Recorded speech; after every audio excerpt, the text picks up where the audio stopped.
রব্বি আউযু বিকা মিন হামাযাতি শায়াতিন ওয়া আউযু বিকা রব্বি আইয়াহদুরুন। রব্বি ইশরাহ লি সাদরি ওয়া ইয়াসসির লি আমরি ওয়াহলুল উকদাতাম মিন লিসানি ইয়াফকাহু কাওলি।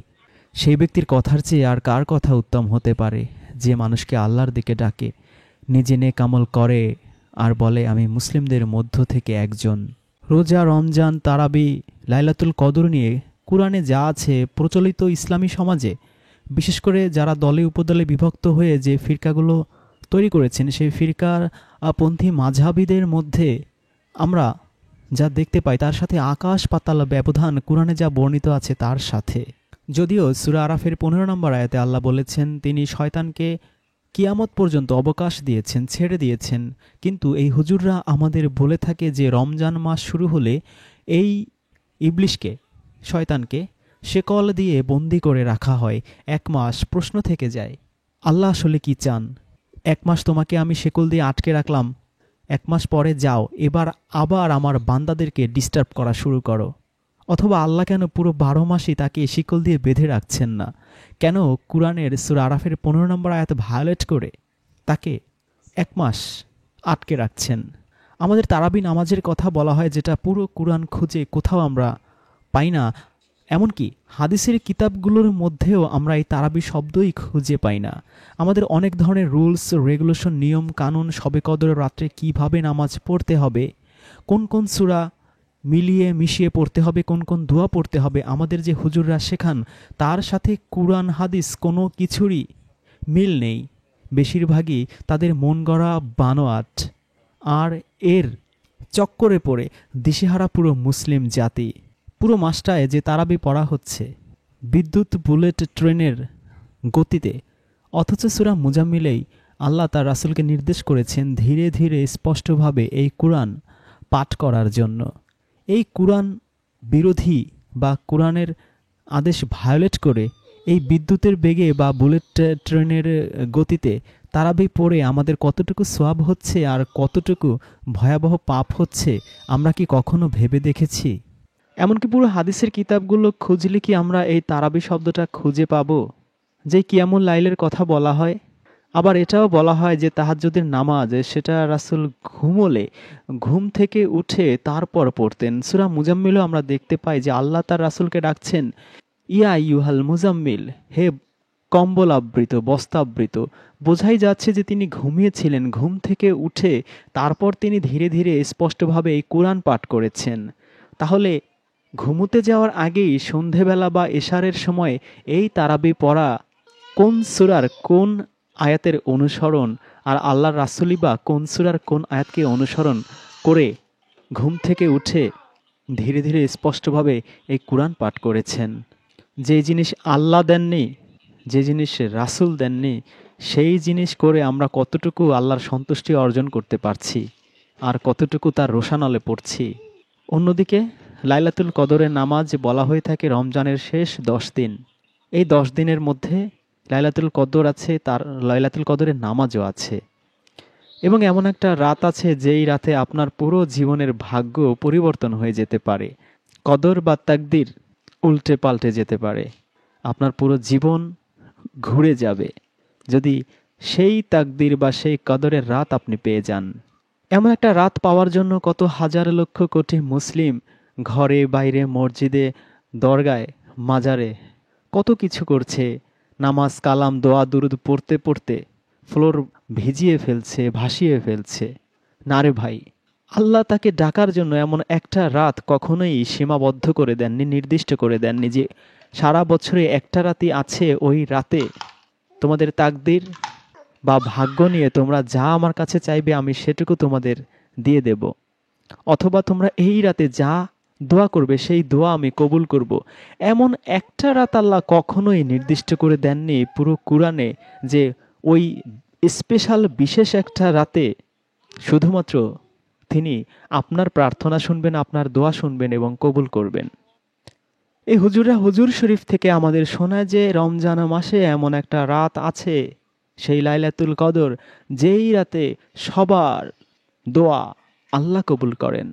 পুরোপুরি ধোঁকাবাজি, পুরোপুরি বানোয়াট, পুরোপুরি মন গড়া ধর্মতত্ত্ব তারা চাপিয়ে দিচ্ছেন এবং ছড়িয়ে দিচ্ছেন।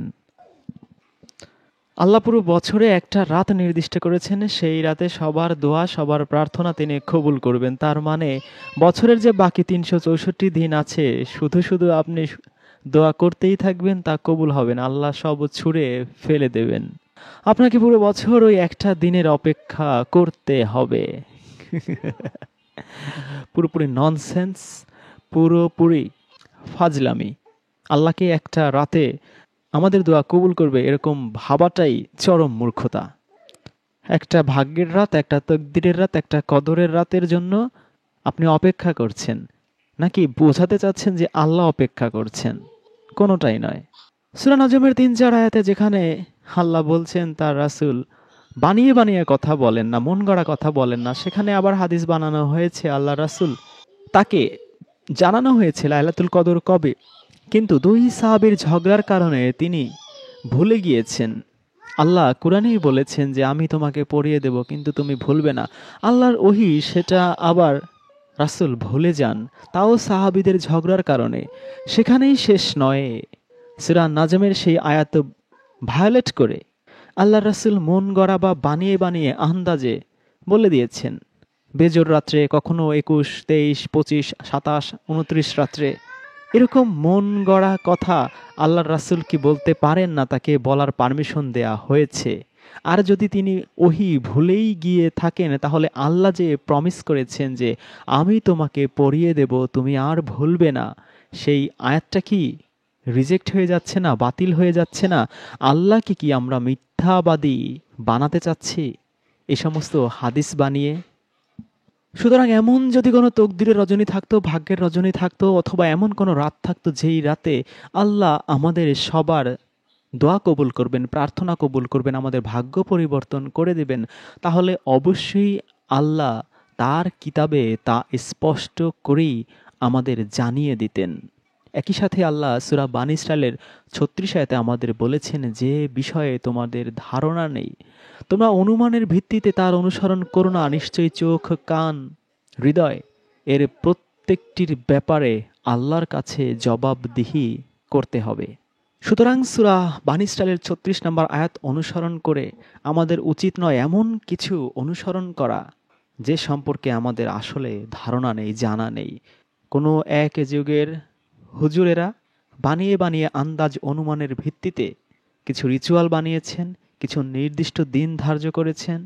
বোকার মতো, মূর্খের মতো সেগুলো অনুসরণ করা আপনার হাসরের মাঠে জবাবদিহিতার কারণ হয়ে উঠতে পারে। ৬ নম্বর সূরা আনআমের ১১৫ নম্বর আয়াতে আল্লাহ বলেছেন অতাম্মাত কালিমাতু রব্বিকা সিদকা ওয়া আদলান লা মুবাদ্দিলা লিকালিমাতি ওয়া হুয়াস সামিউল আলিম। তোমার রবের বাণী সত্যতা ও ন্যায়পরায়ণতার দিক থেকে পরিপূর্ণ, কমপ্লিট। তার বাণীসমূহের কোনো পরিবর্তনকারী নেই। তিনি সবকিছুই শোনেন ও সব কিছু জানেন। আল্লাহর বাণী পরিপূর্ণ, কমপ্লিট। তার বাণীর কোনো চেঞ্জ নেই, কোনো পরিবর্তন নেই। সুতরাং যদি কোনো হুজুর, যদি কোনো নামধারী মাওলানা আপনাকে কোনো কিছু বলে, অবশ্যই আল্লাহর কোরআনে আপনি খুঁজে দেখবেন, কারণ এই কোরআনে আল্লাহর বাণী অতাম্মাত কালিমাতু, পরিপূর্ণ, কমপ্লিট। আমি বলছি বা আল্লাহর কোরআন থেকে দেখাচ্ছি, তারপরও যদি আপনার মনের মধ্যে কোনো খচখচানি থেকে থাকে, আপনাকে জগৎ বিখ্যাত হুজুর জাকির নায়েকের কথাই শোনাচ্ছি। তিনি কি বলছেন একটু ভালো করে শুনুন। Any person, any scholar, sister, says anything, ask for proof. Allah says in Surah Baqarah chapter 2 verse 111, "Qul hatu burhanakum, produce your proof in kuntum sadiqin," but if you're truthful. Any scholar, therefore what I say that what Dr. Zakir Naik says in Islam is zero, no value. What Allah says carry weight. Any person, any scholar, sister, says anything, ask for proof. Allah says in Surah Baqarah chapter 2 verse 111, "Qul hatu burhanakum, produce your proof in kuntum sadiqin," but if you're truthful. Any scholar, therefore what I say that what Dr. Zakir Naik says in Islam is zero, no value. What Allah says carry weight. শুনলেন তো জাকির নায়েক কি বলেছেন? আপনি হয়তো বলতে পারেন যে আপনি তো কোরআনের অনুসারী, আপনি জাকির নায়েকের আহলে হাদিসদের কথা কেন চালিয়েছেন? তিনি সুন্নি বা শিয়া বা আহলে হাদিস, এ কারণে আমি চালাইনি, কিন্তু তার কথাটা সঠিক, এজন্যই আপনাদের এই তার কথাগুলো শুনিয়েছি। তিনি বলেছেন যে কোনো আলেম ওলামা আপনাদের কোনো কিছু বলে, কুলহাতু বুরহানুকুম, তাকে তার এই কথাটার প্রমাণ বা দলিল দিতে বলুন। যদি প্রমাণ বা দলিল দিতে পারে, দ্যাট ক্যান বি ফলোড, যাতে করে আপনি অন্ধ অনুসারী হয়ে না যান কারো। খুবই চমৎকার একটা কথা। সুতরাং যে কোনো আলেম ওলামা, হুজুর, পীর অলিয়া উলিয়া, গাউস কুতুব, দরবেশ, যে কোনো কিছুই বলুক না কেন, আপনি তাকে দলিল বা প্রমাণ দিতে বলবেন।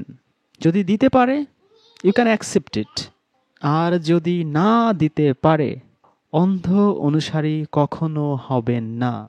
That's my request and আল্লাহস order. অবশ্যই যাচাই করে নেবেন তিনি যা বলছেন সেটা সত্য নাকি মিথ্যা।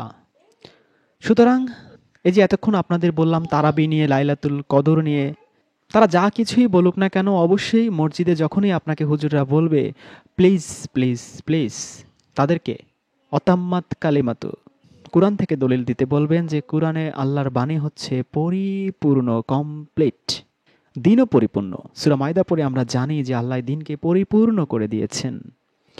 আবার সূরা ফুরকানে আল্লাহ বলে দিয়েছেন, সূরা নাহলে বলে দিয়েছেন, তারা তোমার কাছে এমন কোনো বিষয় নিয়ে আসুক না কেন যার সমাধান ও সুন্দর ব্যাখ্যা আমি তোমাকে দান করিনি।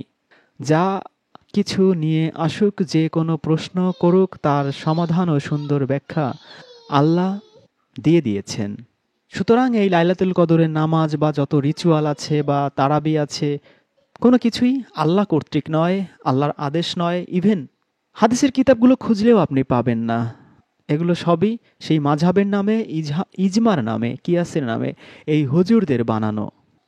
এজন্যই তো 20 রাকাত না 8 রাকাত, 10 রাকাত না 6 রাকাত, জোরে না আস্তে, বুকে না পেটে হাত, এত কিছু নিয়ে এত ঝগড়া, এত বিবাদ, এত সংঘাত, এত মারামারি, দলাদলি হয় চারিদিকে বিভিন্ন মাঝহাব, লামাঝহাব ফিরকাগুলোর মধ্যে। তারা মিষ্টি মিষ্টি করে আপনাকে যতই বলুক, আর আপনি যতই জোশ বা আবেগ নিয়ে, ইমোশন নিয়ে সুবহান আল্লাহ, সুবহান আল্লাহ, আলহামদুলিল্লাহ বলতে থাকেন না কেন, আপনি প্রকারান্তরেই আল্লাহর বাণীকেই ছোট করছেন, তুচ্ছ করছেন, আল্লাহর কুরআনকে। চলুন তাহলে আমরা কুরআনের দিকে যাই। কুরআনে আল্লাহকে জিজ্ঞেস করি, আল্লাহ কি আসলে লাইলাতুল কদর বা তারাবি বা লাইলাতুল কদরে আমাদের নামাজের কথা বলেছেন কিনা। আমরা কোরআন থেকে একটু খুঁজে দেখি। তিনি কি বলেছেন আমাদের রমজান মাসের শেষ 10 দিন এটা খুঁজতে, বা বেজোর দিনে এটা খুঁজতে, বা রাতে এটা খুঁজতে, বা এই রাতে আমাদের যে কোনো দোয়া কবুল করা হয়, বা এই রাতে তিনি প্রথম আসমানে নেমে আসেন এবং আমাদের ভাগ্য বা তকদির পরিবর্তন করে দেন, এমন কোনো কিছু কি তিনি বলেছেন কোরআনে? আমরা একটু খুঁজে দেখি।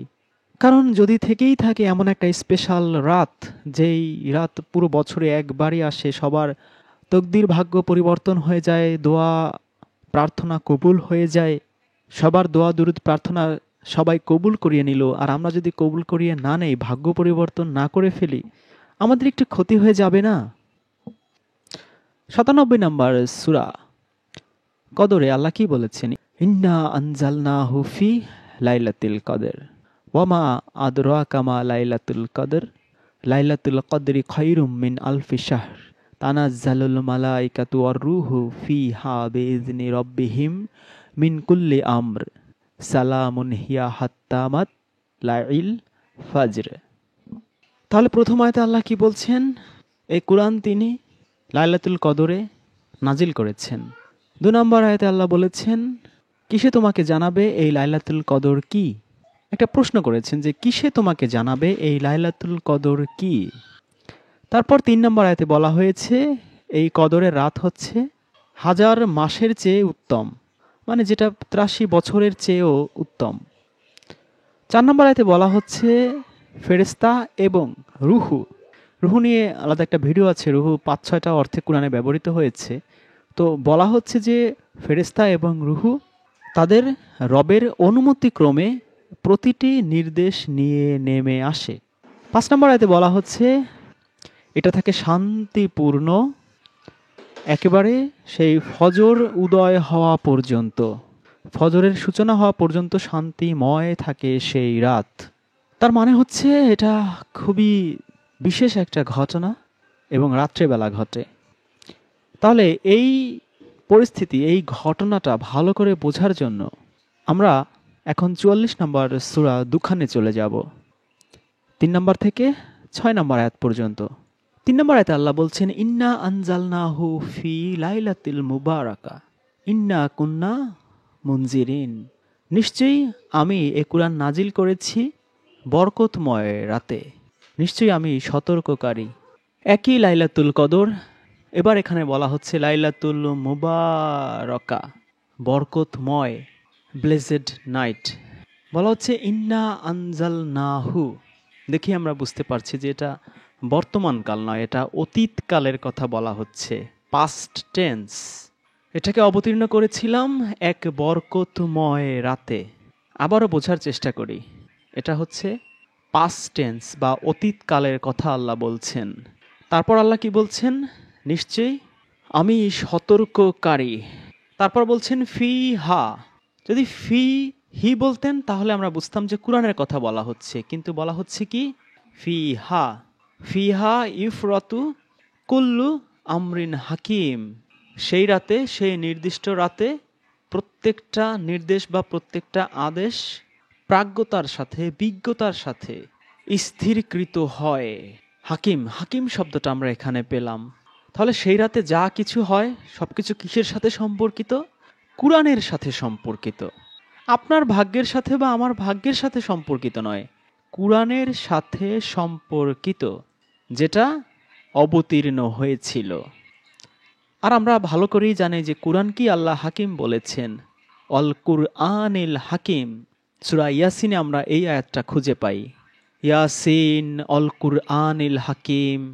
তাহলে এটা হচ্ছে একটা হিকমতপূর্ণ কিতাব, প্রজ্ঞাময় গ্রন্থ।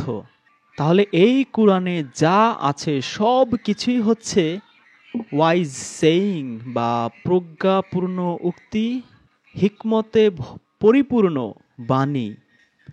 তাহলে সূরা দুখানের 3 নম্বর আয়াতে আল্লাহ বলছেন বরকতময় রাতে এটিকে নাজিল করেছিলাম। ঠিক যেমনটা 97 নম্বর সূরা কদরে আল্লাহ বলেছেন ইন্না আনজালনাহু ফি লাইলাতুল কদর। তাহলে সূরা দুখান হচ্ছে সূরা কদরের বিস্তারিত ব্যাখ্যা বা বিবরণ। আর 3 আয়াতে আল্লাহ বলছেন আমি হচ্ছি সতর্ককারী। তারপর আল্লাহ বলছেন যে প্রত্যেকটা আদেশ বা প্রতিটা নির্দেশ সেই নির্দিষ্ট রাতে, সেই বরকতময় রাতে প্রাজ্ঞতার সাথে, হিকমতের সাথে স্থির করা হয়। 5 নম্বর আয়াতে বলা হচ্ছে আমরন মিন ইনদিনা, আমাদের পক্ষ থেকে আদেশক্রমে বা আমার আদেশক্রমে বা আমার আদেশে বা আমার নির্দেশে। আমরন মানে আদেশ বা নির্দেশ। তারপর আল্লাহ বলছেন ইন্না কুন্না মুরসিলিন, নিশ্চয়ই আমি রাসূল প্রেরণকারী। তাহলে এই যে বরকতপূর্ণ রাতে, এই যে কুরআনে সমস্ত হিকমতপূর্ণ, জ্ঞানময়, প্রজ্ঞাময় বিষয়গুলো যে স্থির করা হয়েছে, সেই বিষয়গুলো কার মাধ্যমে তিনি প্রেরণ করছেন? ইন্না কুন্না মুরসিলিন, রাসূলের মাধ্যমে বা রাসূল প্রেরণকারী। আল্লাহ নিজেই এখানে সেই রাসূলের কথা বলছেন। তো রাসূল এই কুরআনই নিয়ে এসেছে, সেজন্য আল্লাহ নিজেই বলেছেন যে আমি হচ্ছি সতর্ককারী। তারপর 6 নম্বর আয়াতে আল্লাহ বলছেন রহমাতান, রহমাতাম মির রব্বিকা ইন্নাহু হুয়াস সামিউল আলিম, তোমার রবের কাছ থেকে রহমত হিসেবে। রহমাতা, আমরা জানি যে অজস্র আয়াতে আল্লাহ কুরআনকেই রহমত বলেছেন। যেমনটা 10 নম্বর সূরা ইউনূসের 57 নম্বর আয়াতে আল্লাহ বলেছেন হে মানব জাতি, হে মানুষ, তোমাদের কাছে তোমাদের রবের তরফ থেকে এসেছে নসিহত, আর তোমাদের অন্তরে যে রোগ আছে, অন্তরসমূহের সকল রোগের আরোগ্যকারী বা নিরাময়, আর মুমিনদের জন্য হিদায়েত ও রহমত। এই কুরআনকেই আল্লাহ বলছেন হিদায়েত, একই সাথে রহমত। আবার মুমিনদের জন্য দুটোই একই সাথে বলছেন, নাসিহাত বা উপদেশ, একই সাথে বলছেন অন্তরসমূহের যে রোগ থাকে সেই রোগের শিফা বা চিকিৎসা। 17 নম্বর সূরা বানী ইসরাঈলের 82 আয়াতে আল্লাহ বলছেন অনুনাজ্জিলু মিনাল কুরআনি মা হুয়া শিফায়া ওয়া রাহমাতা লিল মুমিনিন ওয়ালা ইয়াজিদু যালিমিনা ইল্লা খাসারা। আর আমি কুরআন নাজিল করেছি যা মুমিনদের জন্য শিফা ও রহমত, আরোগ্য ও রহমত। তাহলে আল্লাহ এই কুরআন নাজিল করেছেন যেটা হচ্ছে রহমত। কুরআন নিজেই মানব জাতির জন্য হচ্ছে রহমত। কার পক্ষ থেকে? আল্লাহর পক্ষ থেকে। তাহলে এটা আমাদের কাছে পরিষ্কার। সূরা দুখানের 3 থেকে 6 নম্বর আয়াত হচ্ছে সূরা কাদরের 1 থেকে 5 নম্বর আয়াতের ডিটেইলস কোলাবোরেশন, ডিটেইলস এক্সপ্লানেশন। এই পর্যন্ত যদি আমরা বুঝে থাকি তাহলে আমরা সূরা দুখানের প্রথম দুটো আয়াত পড়ি। আল্লাহ বলছেন হা মিম ওয়াল কিতাবিল মুবিন, শপথ এই সুস্পষ্ট কিতাবের। তো আমরা তো ভালো করে জানি যে এই কুরআন এই কিতাবের মধ্যেই থাকে। যেমনটা 14 নম্বর সূরা ইব্রাহিমের 1 নম্বর আয়াতে আল্লাহ বলেছেন আলিফ লাম র কিতাবুন আনজালনাহু ইলাইকা লিতুখরিজু লিন্নাসা মিনাজ জুলুমাতি ইলান নূর। এই সেই কিতাব যা আমি তোমার প্রতি নাজিল করেছি যাতে তুমি মানুষকে তাদের রবের অনুমতিক্রমে অন্ধকার থেকে নূরের দিকে বের করে আনো, পরাক্রমশালী স্বপ্রশংসিত পথের দিকে। আবার 27 নম্বর সূরা নামলের 1 নম্বর আয়াতে আল্লাহ বলছেন তসিন, ওখানে বলেছিল হা মিম, এখানে আল্লাহ বলছেন তসিন তিলকা আয়াতুল কুরআনি ওয়া কিতাবিম মুবিন। এগুলো আল কুরআন ও সুস্পষ্ট কিতাবের আয়াত। তাহলে এই আল কুরআন হচ্ছে কিসের আয়াত? সুস্পষ্ট কিতাবের আয়াত। তাহলে এই কিতাবের মধ্যে আল কুরআন, হিকমত, ফুরকান সবকিছু থাকে, এগুলো আমরা আগে থেকেই জানি। তাহলে এই সূরা নামলের প্রথম আয়াতের সাথে সূরা দুখানেরও প্রথম 2 আয়াতের আমরা মিল খুঁজে পেলাম। এখন সূরা কদরে প্রথমে এই কুরআন বা কিতাব শব্দটা না থাকার কারণে আমাদের আপসেট হওয়ার কিছু নেই। আমরা পুরো বিষয়টা বুঝতে পেরেছি যে সূরা কদরে আসলে কিসের কথা বোঝানো হয়েছে। সুতরাং আল্লাহ যখন বলেন ইন্না আনজালনাহু ফি লাইলাতুল মুবারাক অথবা ইন্না আনজালনাহু ফি লাইলাতুল কদর, একই জিনিসের কথা আল্লাহ বলছেন, যে কুরআনের কথা।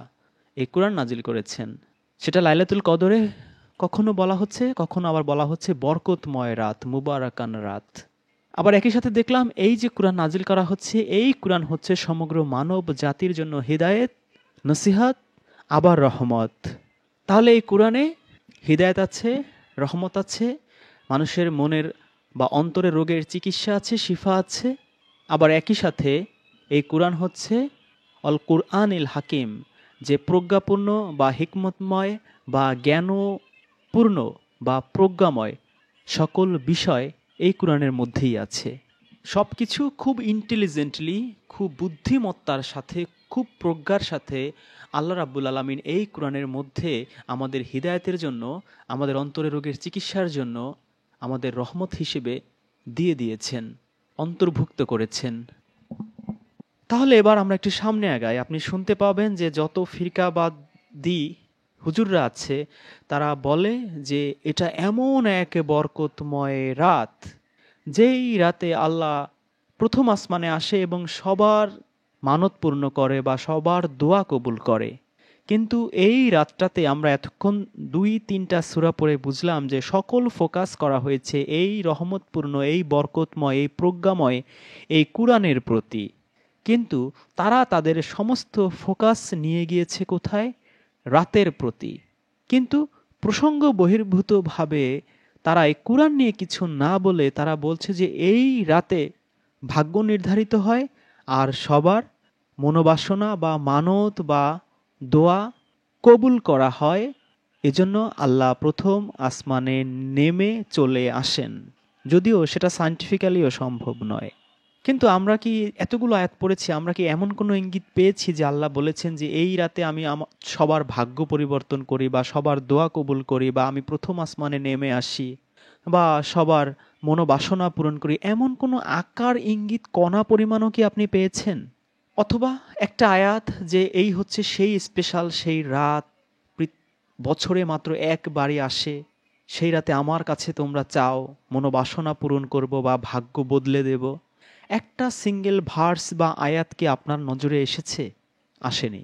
তাহলে হুজুররা কেন বলে যে এই রাতে লাফ দিয়ে ঘুম থেকে উঠে যাও আর আল্লাহকে ডাকো, আল্লাহ তোমার সকল মনোবাসনা পূর্ণ করে দেবে? অথবা রমজানের শেষ 10 দিনের বেজোর রাতে যদি সে রাতটা খুঁজে পাও, তাহলে কি হবে? তোমার কপাল বদলে যাবে, ভাগ্য বদলে যাবে, সমস্ত জীবনের গুনাহ খাতা মাফ হয়ে যাবে। কেন বলে তারা? কোন হুজুর শরীফ থেকে তারা বলে?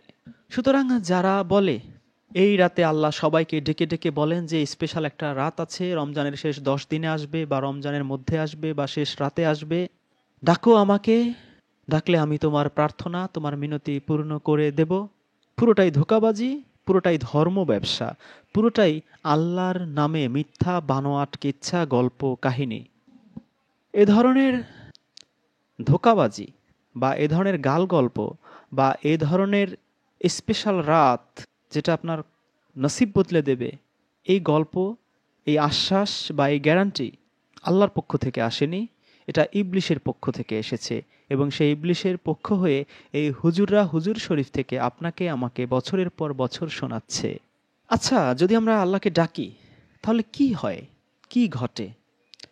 সূরা বাকারা 2 নম্বর সূরার 186 আয়াত যদি আমরা পড়ি, আমরা কি দেখতে পাবো? তিনি কি সেখানেও বলেছেন যে স্পেশাল একটা রাতে আমাকে ডাকতে হবে, তাহলে আমি তোমাদের দোয়া বা মনোবাসনা পূরণ করব বা ভাগ্য বদলে দেব? নাকি এই মুশরিকরা, এই আলেম নামের জালেমরা আমাদের মিথ্যে গাল গল্প শোনায়? সুতরাং আমাদের সব কিছুই ভেরিফাই করতে হবে, যাচাই বাছাই করতে হবে আল্লাহর এই কুরআনের সাহায্যে, যে তারা সত্য বলছে না ধর্ম ব্যবসা রমরমা করার জন্য আমাদের সাথে ধোঁকাবাজি প্রতারণা করছে। জাকির নায়েকের ভিডিওটা দেখেছেন আপনারা, সেখানে জাকির নায়েক বলেছে যে আমি যা কিছু বলি বা যে কোনো আলেম ওলামা যা কিছুই বলুক না কেন তার কোনো গ্যারান্টি ওয়ারেন্টি নেই। তাদেরকে বলবেন হাতু বুরহানুকুম, দলিল প্রমাণ নিয়ে আসো। যদি দলিল প্রমাণ এই হুজুররা দিতে না পারে, বুঝে নেবেন তাদের কথার কোনো ভিত্তি নাই, কোনো সত্যতা নাই। আল্লাহ বলছেন সূরা বাকারার 186 আয়াতে, ওয়াইজা সালাকা ইবাদি, এবং যখন তোমাকে প্রশ্ন করে আমার বান্দারা আন্নি ফাইননি, আমার সম্পর্কে, তখন বলো আমি নিশ্চয়ই, ফা ইন্নি সার্টেনলি, অবশ্যই, কারিব কাছেই আছি, নিকটেই আছি, উজিবু দাওয়াতা দাঈ, কোনো দোয়াকারী, কোনো প্রার্থনাকারী তার ডাকে আমি উজিবু, আমি সাড়া দেই, ইজা দাআনি ফালিয়াস্তাজিবু, অতএব তারাও আমার ডাকে সাড়া দিক, লি ওয়াল মুমিনুন, এবং তারা আমার প্রতি ঈমান আনুক, ফি লাআল্লাহুম ইয়ারশুদুন, হয়তো তারা সঠিক পথ পাবে, সরল পথ প্রাপ্ত হবে। যখনই আমার বান্দারা আমাকে ডাকে, যখনই আমার বান্দারা আমার সম্পর্কে জিজ্ঞেস করে, বলো যে সত্যি, নিশ্চয়ই আমি তাদের কাছেই আছি, নিকটেই আছি। তিনি কিন্তু বলেননি যে আমি শুধু সেই শবে কদরের রাতেই সেই 7 আসমান পাড়ি দিয়ে প্রথম আসমানে এসে তারপর তাদের কাছে আসি, তাদের নিকটে আসি, বলেছেন এমন কথা? অথবা তিনি এমনও বলেননি যে আমি শুধুমাত্র ওই একটা নির্দিষ্ট দিনই তোমাদের কাছে থাকি বা একটা নির্দিষ্ট রাত্রেই তোমাদের নিকটে থাকি। এটা হচ্ছে উন্মুক্ত একটা বাণী, সবার জন্য প্রযোজ্য। যখনই আমাকে ডাকে, যখনই, এনি টাইম, এনি হোয়ার, এনি মোমেন্ট, এনি সিচুয়েশন, তাদের বলো আমি তাদের কাছেই আছি। কি চমৎকার আয়াত! মানে পড়লেই শরীর শীতল হয়ে ওঠে, ঠান্ডা হয়ে ওঠে, বুকটা ভিজে যায়। এত চমৎকার আয়াত ভায়োলেট করে 364 দিন ডিনাই করে একটা রাতে আল্লাহকে সীমাবদ্ধ করে ফেলেছে এই আলেম নামের জালেমরা। তারপর আল্লাহ বলেছেন উজিবু দাওয়াতা দাঈ, যখনই আমাকে ডাকে আমি সাড়া দেই। দোয়াকারীর বা প্রার্থনাকারীর ডাকে আমি সাড়া দেই, যখন, এনি টাইম। এগুলো কার আয়াত, কার বাণী? আল্লাহর আয়াত, আল্লাহর বাণী। আপনি কি আল্লাহর আয়াত বিশ্বাস করবেন না এই হুজুরদের কথা বিশ্বাস করবেন? It's totally up to you. ফালিয়াস্তাজিবু লি, অতএব তারাও সাড়া দিক, দানি, আমার ডাকে তারাও সাড়া দিক। তাহলে আল্লাহ কি বলছেন? আল্লাহর ডাকে যেন আমরা সাড়া দেই। কি কারণে বলছেন? কারণ আল্লাহ আমাদের পথ দেখাবেন, এই আয়াতের শেষেই আছে। আল্লাহ যে আমাদের পথ দেখাবেন, সেই পথ দেখানোর যে ইনভাইটেশন আল্লাহ দিয়েছেন, সেই ডাকে আমাদের তিনি সাড়া দিতে বলছেন, রেসপন্ড করতে বলছেন। একই ধরনের কথা কিন্তু আল্লাহ তার রাসূলকেও বলেছেন 33 নম্বর সূরা আল আহজাবের 45 থেকে 47 নম্বর আয়াতে, হে নবী, আমি তোমাকে পাঠিয়েছি সাক্ষ্যদাতা, সুসংবাদদাতা ও সতর্ককারী রূপে, আর আল্লাহর অনুমতি ক্রমে তার দিকে আহ্বানকারী। ওয়াদাইয়া ইলাল্লাহ, তার দিকে আহ্বানকারী ও উজ্জ্বল প্রদীপ রূপে। আর তুমি মুমিনদেরকে সুসংবাদ দাও যে তাদের জন্য আল্লাহর পক্ষ থেকে রয়েছে বিরাট অনুগ্রহ। আল্লাহর পক্ষ থেকে বিরাট অনুগ্রহ রয়েছে। সেই অনুগ্রহের দিকে তাকে ডাকতে বলেছেন, দাওয়াত দিতে বলেছেন, আহ্বান করতে বলেছেন। তাহলে আল্লাহর পথে নবী মানুষকে ডাকবে।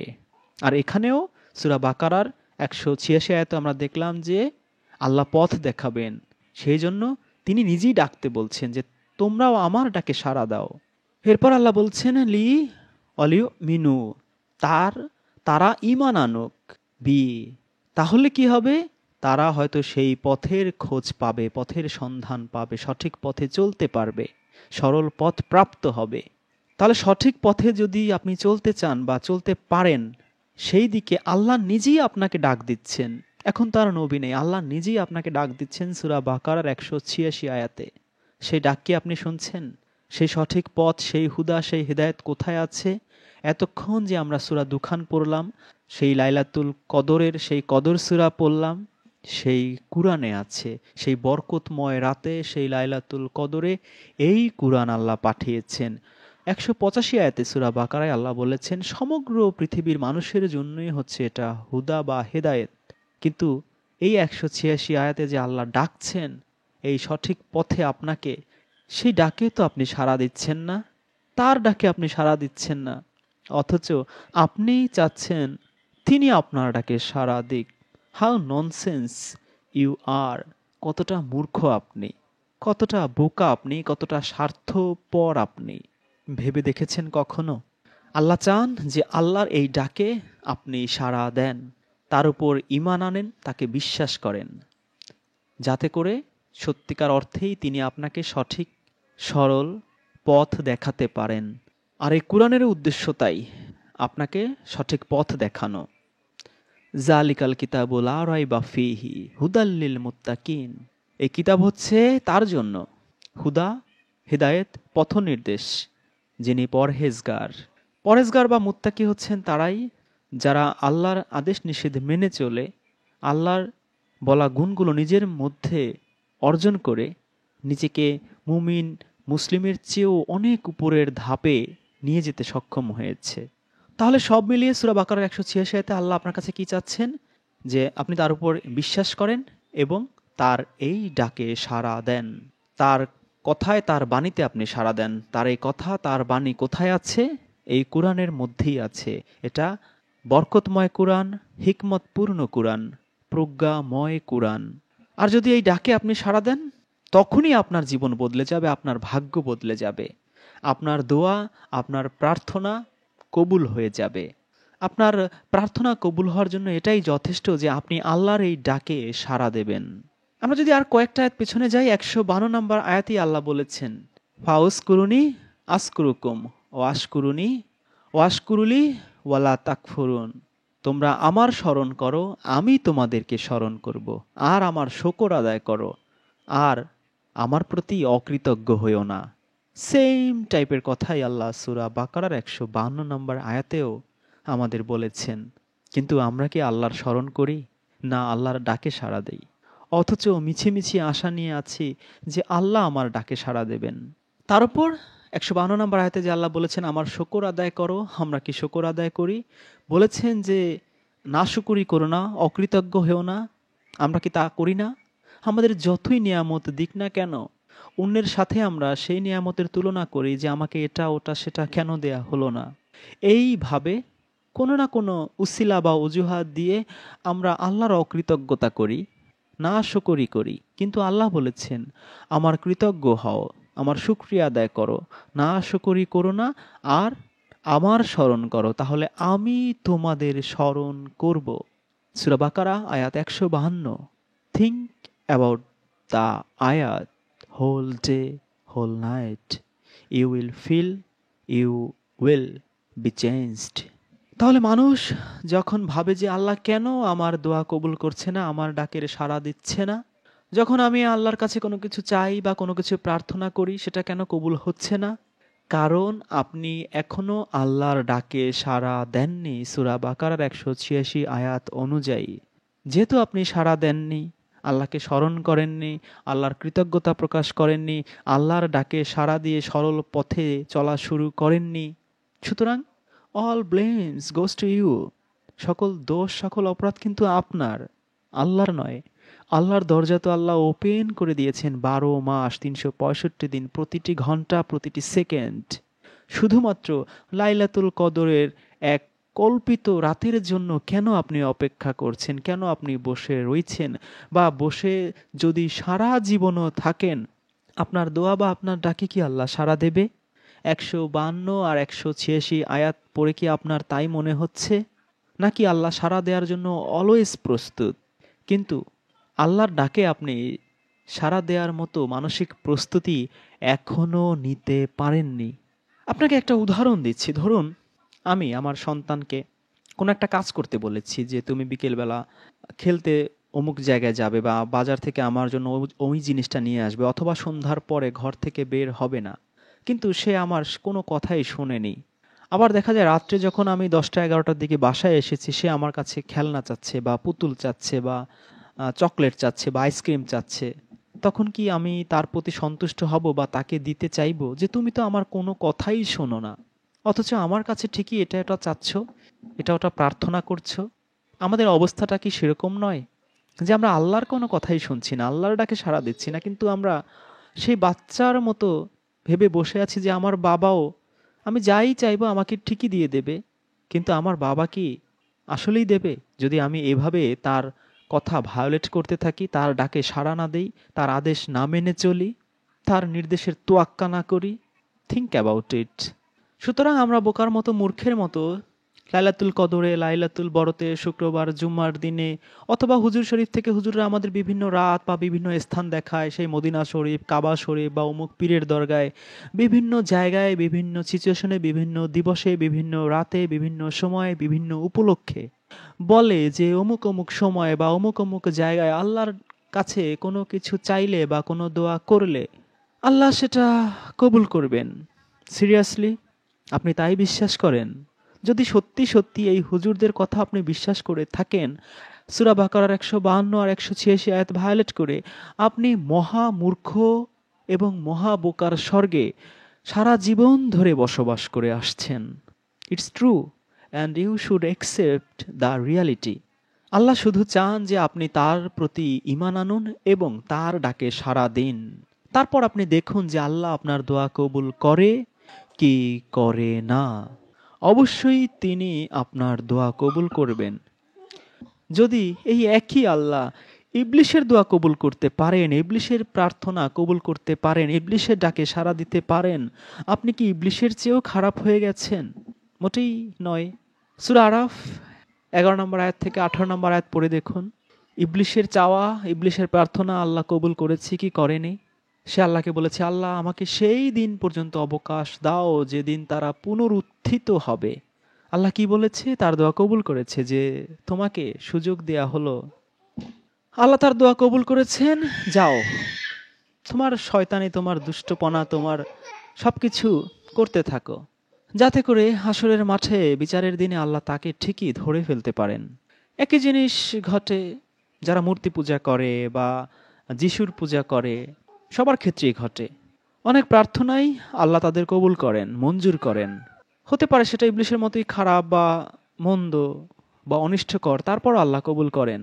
কারণ 17 নম্বর সূরা বানী ইসরাঈলের 11 নম্বর আয়াতে আল্লাহ বলেছেন, আর মানুষ অকল্যাণের দোয়া করে যেমন তার দোয়া হয় কল্যাণের জন্য।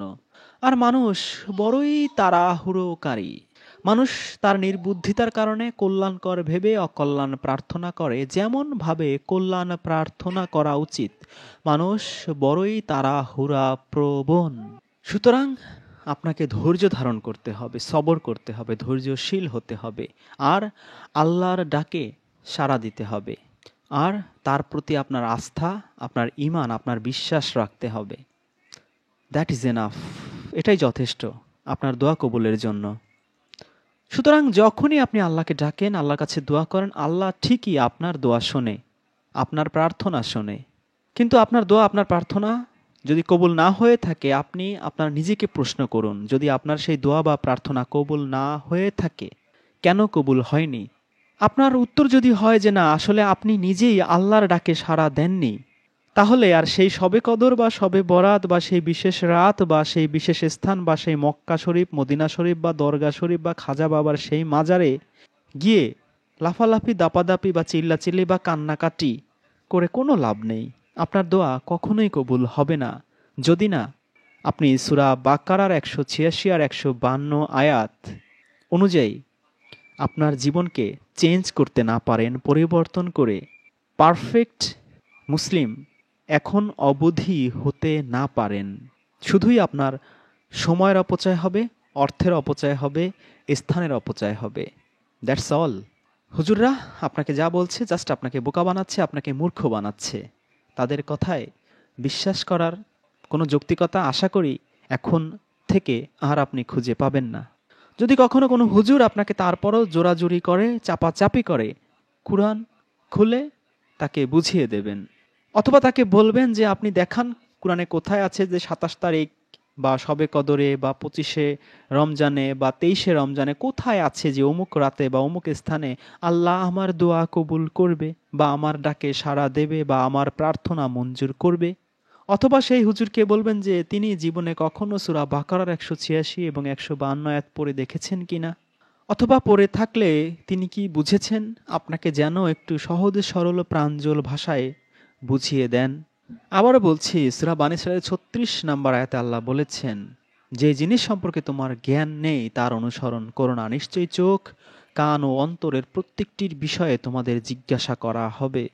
সুতরাং কোনো হুজুর, কোনো আলেম ওলামার এ ধরনের ধোঁকাবাজি, মিথ্যা আশ্বাসের উপরে বিশ্বাস করে সে সমস্ত রিচুয়াল বা সে সমস্ত জিনিস করতে যাবেন না। আপনি বড় ধরনের বিপদে পড়লেও পড়তে পারেন। সূরা আহজাবের 67-68 নাম্বার আয়াতের ইম্প্যাক্ট পড়লেও পড়তে পারে। হতে পারে সেই ইমাম বা সেই পীর যখন মরে যাবে, আপনি নিজেই সেই ইমাম বা সেই পীরের দ্বিগুণ শাস্তি আল্লাহর কাছে দাবি করে বসবেন। সুতরাং এমন কোনো অলি আউলিয়া, পীর, গাউস কুতুব বা কোনো হুজুর যদি আপনাকে কিছু বলে, যদি কুরআন থেকে আপনি তার দলিল প্রমাণ খুঁজে না পান, প্লিজ তা অনুসরণ করবেন না, এমনকি আমি বললেও না। Because I am a human being, I can make a mistake. আমার ভুল হতে পারে, কিন্তু কুরআন ভুল হবে না। কুরআনকে আঁকড়ে ধরুন, কুরআন থেকে দলিল প্রমাণ যাচাই করুন। That will be better for your spiritual journey to Allah. সুতরাং এখন থেকে আপনি নিজেই নিজের প্রমাণ দলিল খুঁজে বের করতে পারবেন, যাচাই করতে পারবেন, কারণ সেই প্রমাণ দলিল, সেই ফুরকান, সেই বরকত, সেই রহমত, সেই হিদায়ত সব কিছুই আল্লাহ আপনাকে দিয়েছেন। কুরআন, that is your power, your ফুরকান, ইয়োর হিদায়ত, ইয়োর রহমত, ইয়োর ব্লেসিংস। হাসরের মাঠে আপনি কিন্তু আমাকে খুঁজে পাবেন না, আমিও আপনাকে খুঁজে পাবেন না। আমার আমলনামা আপনার হাতে দেওয়া হবে না, আপনার আমলনামাও আমার হাতে বা অন্য কোনো হুজুরের হাতে দেয়া হবে না। Use your brain, use your আকল অ্যান্ড ইউজ ইট ওয়াইজলি। আপনার জীবনে যেন সূরা আহজাবের সেই 67-68 নম্বর আয়াত ফলে না যায়। কি বলেছেন আল্লাহ? আর তারা বলবে, হে আমাদের রব, আমাদের ইমামরা, আমাদের নেতারা ও পীরেরা, মুরব্বীরা, শায়েকরা, যাদের আমরা আনুগত্য করেছিলাম, তখন তারা আমাদেরকে পথভ্রষ্ট করেছিল। হে আমাদের রব, আপনি তাদের দ্বিগুণ শাস্তি দিন এবং তাদেরকে বেশি করে লানত করুন। তখন আর এই ইমাম আর এই পীর, এই শায়েক, এই মুরব্বীদের লানত করেই বা কি লাভ হবে আপনার? তাদের দ্বিগুণ শাস্তি যে আল্লাহর কাছে চাচ্ছেন, চেয়েই বা আপনার কি লাভ হবে? You have already gone into hell. সুতরাং একজন মুসলিম হিসেবে যদি আপনি চান যে আপনার ডাকে আল্লাহ সাড়া দিক, আপনার প্রার্থনা আল্লাহ কবুল করুক, আপনি আরেকটা আয়াতের সাহায্য নিতে পারেন। সূরা 42 নম্বর সূরার 26 নম্বর আয়াতে আল্লাহ বলছেন, ওয়াস্তাজিবুল্লাযিনা আমানু ওয়া আমিলুস সলিহাতি ওয়াজিদুহুম মিন ফাদলিহি ওয়াল কাফিরিনা লাহুম আযাবুন শাদীদ। আর যারা ঈমান আনে ও নেক আমল করে, সৎ কর্ম করে, তিনি তাদের ডাকে সাড়া দেন। অয়াস্তাজিবু, তিনি সাড়া দেন। আল্লাযিনা, যারা আমানু আমিলুস সলিহাতি, ঈমান আনে ও নেক আমল করে, সৎকর্ম করে। অয়াজিদুহুম, এবং বৃদ্ধি করেন তাদের, মিন ফাদলিহি, তাদের প্রতি অনুগ্রহ তিনি বৃদ্ধি করেন। আপনি যদি চান যে আপনার প্রতি আল্লাহর অনুগ্রহ, আল্লাহর দয়া, আল্লাহর রহমত আরও বাড়বে, আরও বৃদ্ধি পাবে, আপনার উচিত সূরা বাকারার 186 আয়াতে যে আল্লাহ বলেছিল যে আল্লাহর প্রতি যেন ঈমান আনি, সেই ঈমানটা শক্তভাবে আনা। ঈমান কিভাবে আনবেন, কি কি বিষয়ের প্রতি আনবেন, সেগুলো আলাদা ভিডিও আছে, সেই দিকে যাব না। অ্যাটলিস্ট সূরা বাকারার 285 আয়াত ফলো করবেন এবং লা নুফাররিকু বাইনা আহাদিম মির রাসূলি, এই আয়াতটার উপরে জোর দেবেন। তারপর your first foremost and longest duty is, সৎ কর্ম করবেন, নেক আমল করবেন। আপনি পাপের সাগরে ডুবে থাকবেন আর চাইবেন যে আল্লাহ আপনার প্রার্থনা কবুল করুক, ইটস ইম্পসিবল। আপনাকে অবশ্যই ভালো কাজ করতে হবে, নেক আমল করতে হবে, সৎকর্ম করতে হবে। জুলুম করা যাবে না, মন্দ কাজ করা যাবে না, অশ্লীলতা করা যাবে না। তারপর আল্লাহকে ডেকে দেখুন, আল্লাহর কাছে দোয়া করে দেখুন। শুধু যে আল্লাহ শুনবেন তাই না, এই আয়াতে আল্লাহ বলছেন যে তিনি তাদের আহ্বানে সাড়া দেন এবং তাদের প্রতি অনুগ্রহ বৃদ্ধি করেন, অনুগ্রহ বাড়িয়ে দেন। কতটা লাকি হতে পারেন আপনি, কতটা সৌভাগ্যবান হতে পারেন আপনি, কতটা লাকি হতে পারেন আপনি যদি সূরা শুরার এই 26 নম্বর আয়াতটা আপনি অনুসরণ করেন, আমল করেন, অ্যাপ্লাই করেন নিজের জীবনে। আমি মিথ্যে বলছি কিনা? এই আয়াতটা আমল করলেই আপনি টের পাবেন। You will be shocked and you will be stunt, যে আপনার দোয়াগুলো কি চমৎকারভাবে কবুল হয়ে যাচ্ছে আল্লাহর দরবারে। যখন আল্লাহর কাছে দোয়া করবেন, প্রার্থনা করবেন, অবশ্যই ভালো কিছুর দোয়া করবেন, ভালো কিছুর প্রার্থনা করবেন। কখনোই খারাপ বা মন্দ কিছুর দোয়া বা প্রার্থনা করবেন না। সূরা বনী ইসরাঈলের সেই আয়াতটা আবার ভুলে যাবেন না কিন্তু, যে অকল্যাণের দোয়া আবার করে বসবেন না। এরপর ফিতরা নিয়ে একটু কথা বলা দরকার। আমাদের অনেকেরই খুব পছন্দের একটা সূরা, সূরা মুলক, সেখানে এই ফুতুর শব্দটা আছে।